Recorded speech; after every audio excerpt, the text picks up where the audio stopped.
On that note, Mick So. Hey guys, how you going? Alright, so in case you all don't know who I am, my name is Mick So, but everyone knows me by my stage name, Mick the Joker. And I am a stand-up comedian, and I'm here to make you laugh this morning.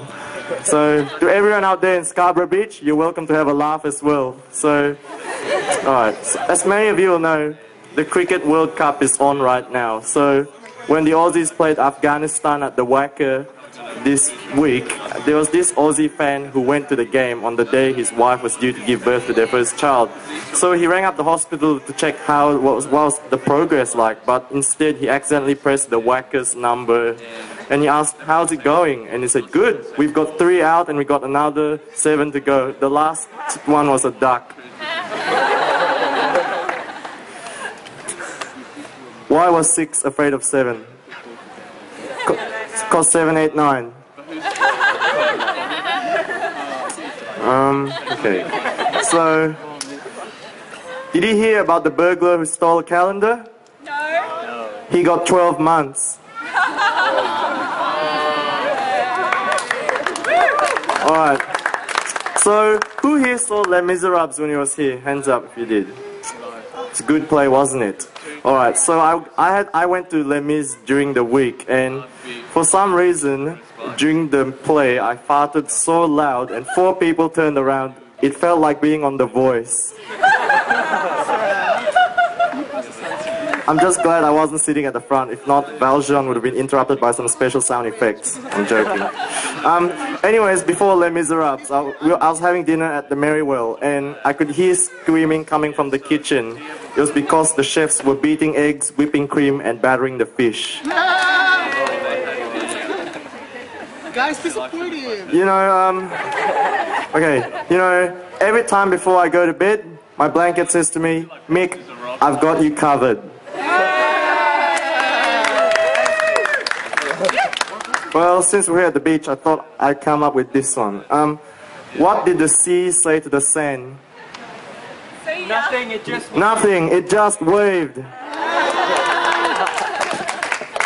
Alright, I think I've got a couple of appropriate jokes for this time of the year, which is Lent. So, there was this Baptist guy named John who moves into a big and staunch Catholic neighborhood.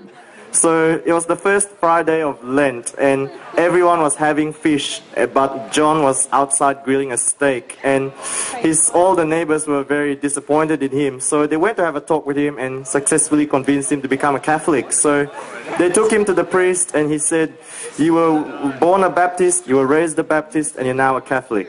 So, that following Friday of Lent, everyone was having fish, but the smell of steak wafted all over the neighborhood. So they thought, oh, John must have forgotten about his new routine. So they went over to remind him.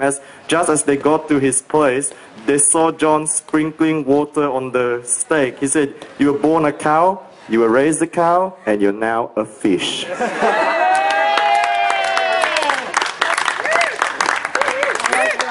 Alright.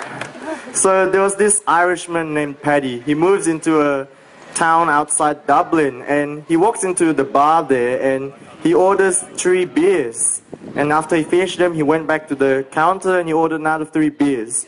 So then the following day came and he ordered 3 beers again numerous times, and he was getting to be well known about the town. He's becoming a celebrity in the town, known as the man who orders 3 beers. So, curious about his routine, the barman asks him, why do you order 3 beers every time you come and get drinks from me? And Paddy says, well, in case you didn't know, I've got 2 brothers. One lives in America and one lives in Australia. So, it's a custom that we keep our bond together, as I have a beer for myself and for each of them. So, a few weeks later, Paddy comes in and he orders only 2 beers. With a very heavy heart, the bartender pours the beers, and word flies all around town. Flowers and condolence cards arrive at the bar, and prayers are offered for one of the brothers. So the barman said, Paddy, on behalf of everybody on this town, we'd like to offer our sincere condolences to you on the loss of one of your brothers. So Paddy says, you'll be glad to know my 2 brothers are fine. I've given up drinking for Lent. Oh.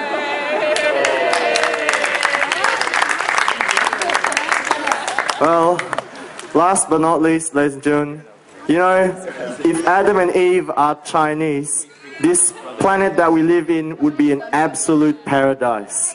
It's because they will not eat the apple, but they will eat the snake. Thank you very much.